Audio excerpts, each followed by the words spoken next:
5 minutos del Espíritu Santo. 27 de junio. Si alguna vez logramos quedarnos callados y serenos, dejando que el Espíritu Santo nos haga experimentar su amor, estaremos viviendo una preciosa experiencia mística.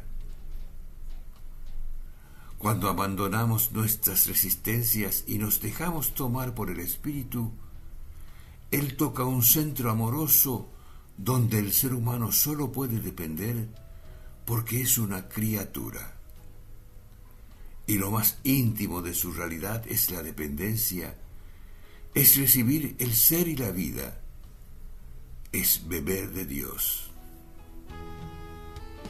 Veamos cómo expresan algunos místicos esta dependencia cuando llega a un alto grado de desarrollo.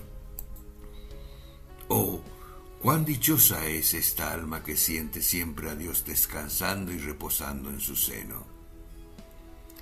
Dios está allí de ordinario como si descansara en un abrazo con la esposa, en la sustancia de su alma, y ella lo siente muy bien y lo goza habitualmente. Él la absorbe profundísimamente en el Espíritu Santo, enamorándola con primor y delicadeza divina.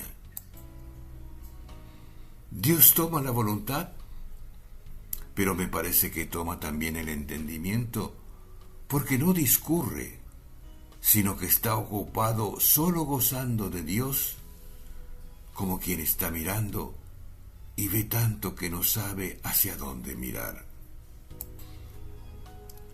Se llega a trascender y traspasar no solo este mundo sensible, sino también a sí mismo.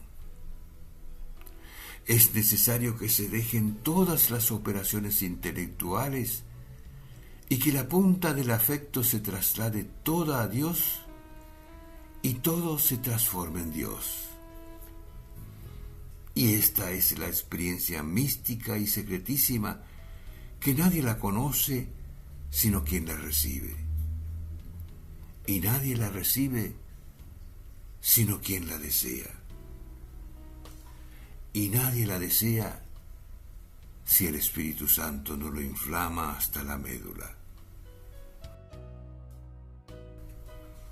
Cardenal Víctor Manuel Fernández.